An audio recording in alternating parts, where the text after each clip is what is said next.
नवरात्रि माँ के 9 रूपों की पूजा होती है। बेटियों को देवी के रूप में पूजने की परंपरा है सनातन धर्म के अंदर। लेकिन आज हम जिस तरह से देख रहे हैं, राजनेता लड़कियों की इज्जत के ऊपर अपनी राजनीतिक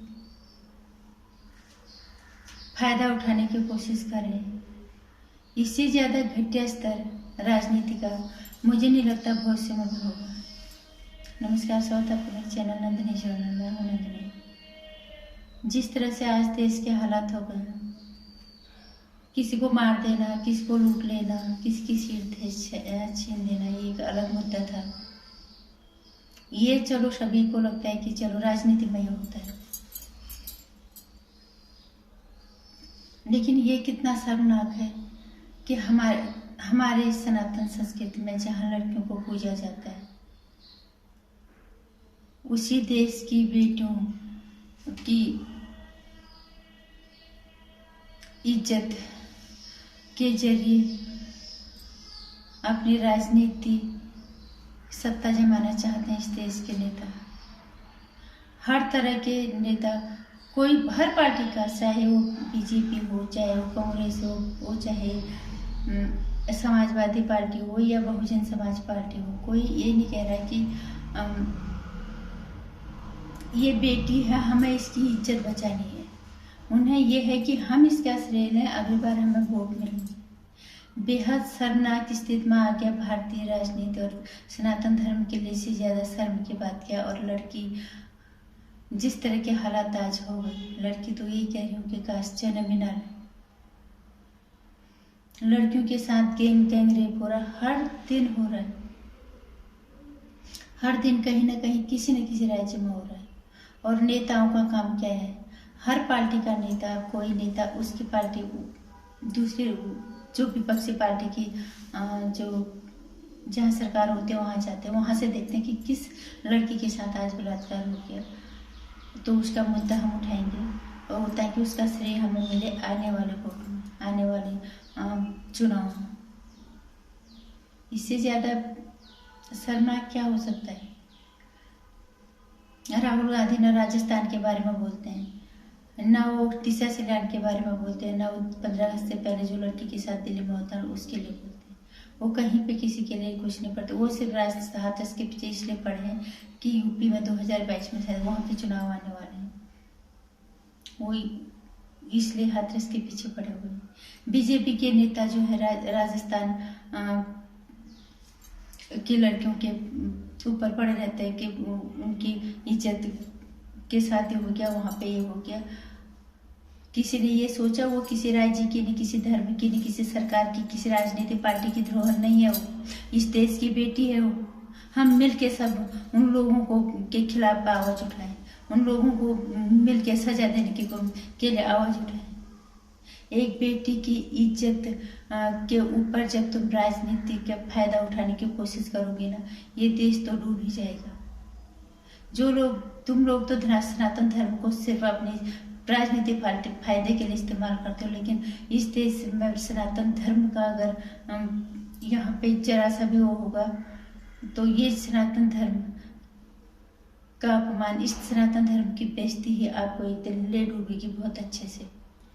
जहाँ पे बेटियों को हम देवी की तरह पूजते हैं, जहाँ पे हम बेटियों को घर की हर खुशी का कारण मानते हैं, वही बेटियों की इज्जत कहाँ नीलाम हो रही है, कहाँ उसकी के साथ बलात्कार होता है कि उसको लेके आए, फिर उसको टीवी डिबेट में ले जाए, फिर उसको पेपरों में उछालें, फिर उसको कोर्ट तक ले जाए।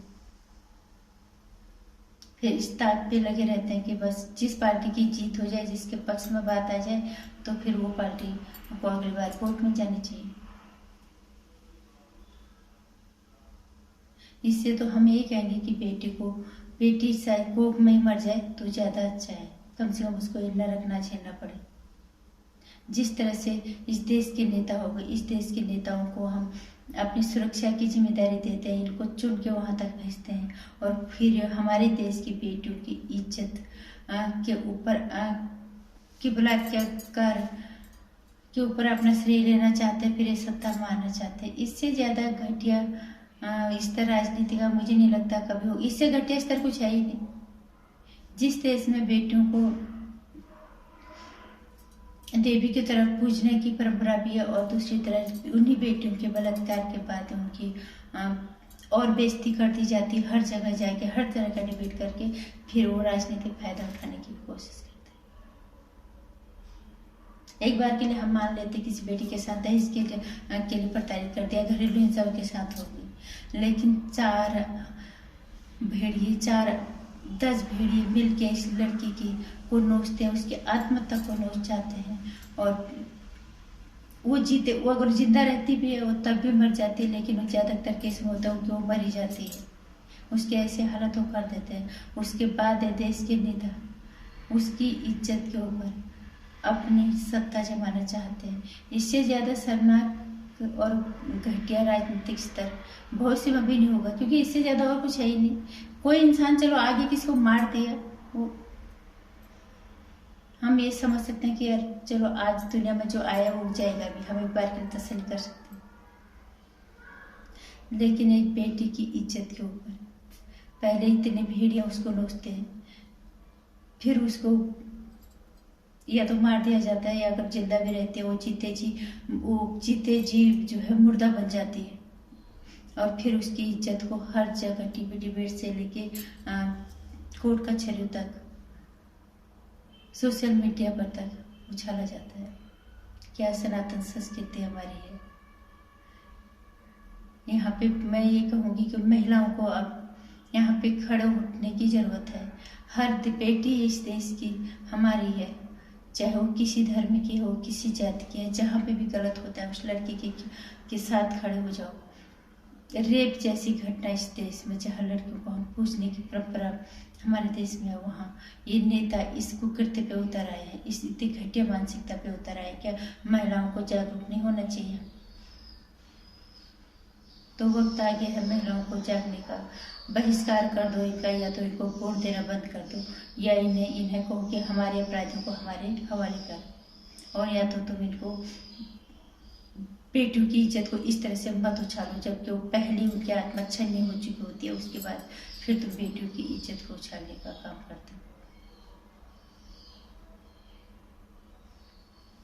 ये एक दूसरे के राज्य में जाके ये देखते हैं कि उस राज्य में लड़की के साथ क्या हो गया। इससे ज्यादा शर्मनाक क्या होता है, क्या हो सकता है? भविष्य में भी मुझे नहीं लगता इससे ज्यादा घटियापन कुछ है ही नहीं। जिसकी सरकार जहाँ है, अपोजिट जो विपक्ष का जो नेता, विपक्षी जो पार्टी होगी जहाँ उसकी सरकार होगी, उनके लोग वहाँ ढूंढने में लगे रहते किसी लड़की से कि का कोई रेप हो गया क्या, उसको मुद्दे को उठाएं ताकि हम। कोई ये नहीं कहता कि अब इस लड़की की इज्जत को इतना ना उछाला जाए, जो उसके साथ हो गया उसको, उसके अपराधियों को सजा देके उस लड़की को हौसला दिया जाए।